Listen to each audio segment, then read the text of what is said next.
one of two remaining competitors to the current liberal world order, adding even more bang for the buck. Russia is an overtly hostile nuclear power, and eroding the capabilities of a hostile nuclear power is always in the best interests of anyone who doesn't like dictators with nukes. Even if Russia pulled out of it has in effect been shattered and will pose no conventional military threat to the rest of Europe any longer.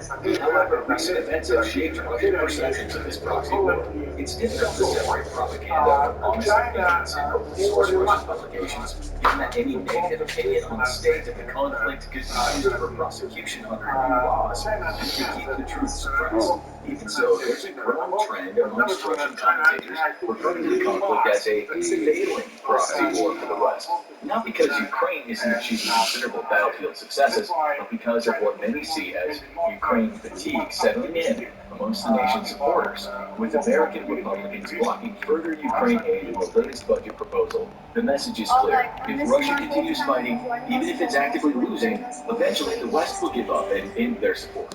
Without direct aid from the U.S. and its partners, Ukraine has no chance, and Russia will inevitably win the war of attrition. Unfortunately, signals like the U.S. Republicans threatening to cut off funding is making Ukraine take increasingly desperate risks to prove its worth. Currently, the nation is openly planning a major amphibious operation against Crimea, a move which, even if successful, and that's incredibly unlikely, will cost Ukraine dearly in terms of lives and equipment. There is currently almost zero strategic benefit to such an operation, and yet Ukraine is feeling pressure to present a big win or else lose its Western support. Already, immediately following the Republican blocking of further aid, Ukraine has launched multiple special forces raids into the Crimean coast in scouting and show the flag operations with little to no strategic value. Ukrainian operators have been killed and captured in these raids, leading to a senseless loss of potential support. The NPA shot down one of our choppers and they're closing in on them. There's critical intel in there that we need. Get over there and secure that first.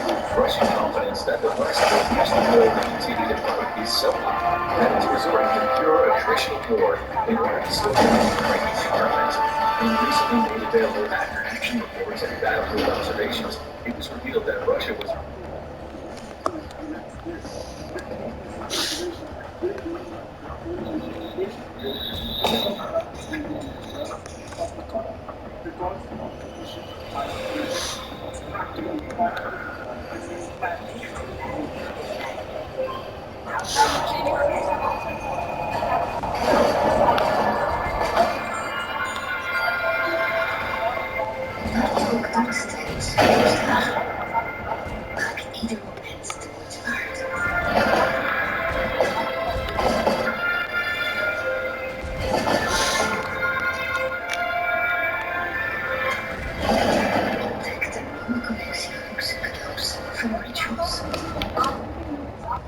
purposefully sacrificing its tanks in order to inflict proportionally greater losses on the Ukrainians, despite knowing its engagement. This isn't a tactic of desperation, but of a nation known as greater military mass than its opponent, and simply has to run out the clock. By framing the war as a proxy conflict for the survival of the nation, Russia's apparently found great success in motivating soldiers into those suicide tactics, or they simply lack any other choice, given the widely reported use of blocking forces with orders to kill anyone who retreats. Russian think tanks also observe how Western media is reporting correctly note that in the West, the ongoing war is framed not in terms of Ukraine's successes and Russia's failures, as in the first year of the conflict, but rather in terms of Ukraine's offensive failures and Russia's defensive successes. The Russians view this as proof that their commitment to fighting the war until the past years is working, and that the West has no backbone for a prolonged conflict. Sadly, the state, Western reporting is often reported on the strength of Russian forces, which are formidable, while ignoring that shortly after the conflict started, Ukraine had completely switched tactics and goals. Rather than achieving Zaporizhia, Ukraine focused on breaking Russia's targeting and more importantly, this is a testament to the widely reported case of Russian General Adamov, openly complaining about Ukrainian successes in conducting counter-battery fire. The staggering casualties artillery forces and the lack of Russian counter-battery capabilities have been wreaking havoc on the Russian side. Adamov made the mistake of speaking the truth, and that cost caustic dealer. But while Ukraine's shift was evident to him, it's not been as obvious to the Western media apparatus, which continues to frame the offensive in bold terms.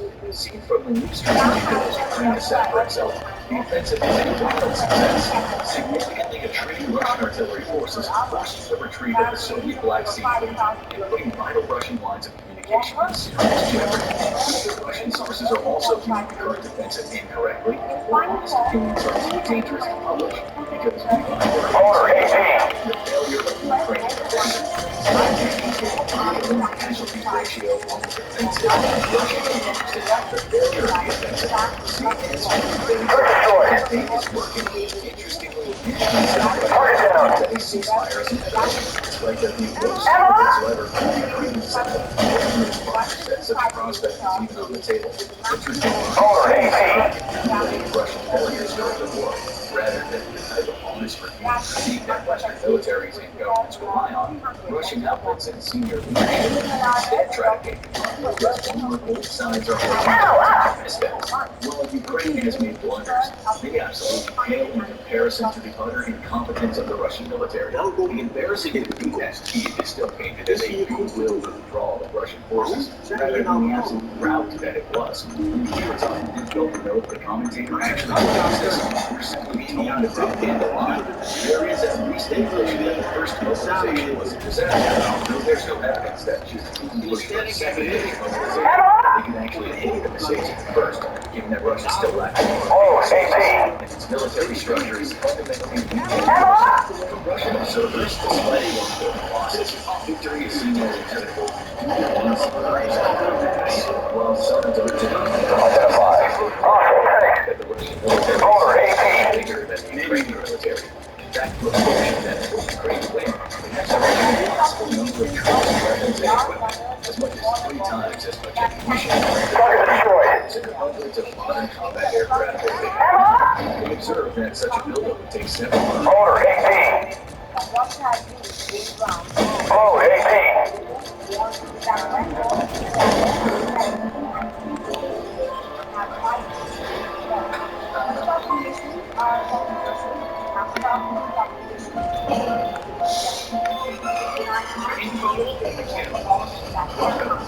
Identify target.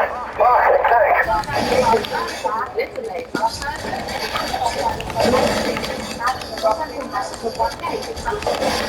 Enemy destroyed. Identify.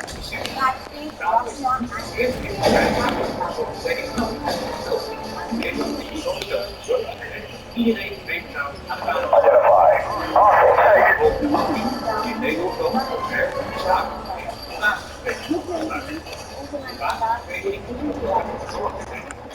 Die is er, zodat iedereen in Nederland gebruik kan maken van het belangrijkste, dat soort ziekenhuis. De inhoud van het basispakket is bij iedere zorgverzekeraar hetzelfde. De bevoegdheid bepaalt afschuwelijke mensen. Identify. Rocket, tank. Oh, 18. Allerlei huizen, behandeling in het ziekenhuis, zorgverstrekkers medicijnen en psychologen. Als je nou meer willen weten,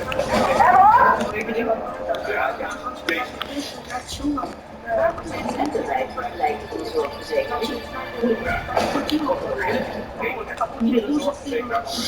En zorgverzekeraars nou, dat in 2 dagen in de hoogte het servicebureau en de keukenvrijheid. Alleen de zorg. Verzekeringen bij de alleen online nemen. Order 18. Veel mensen vinden dat heel goed. Black company. Forget about those trucks. We kill the truckers prospect before the enemies get there.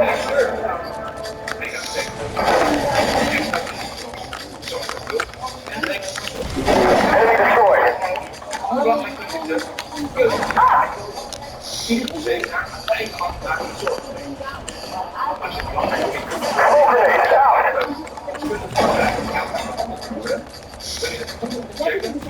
Target down.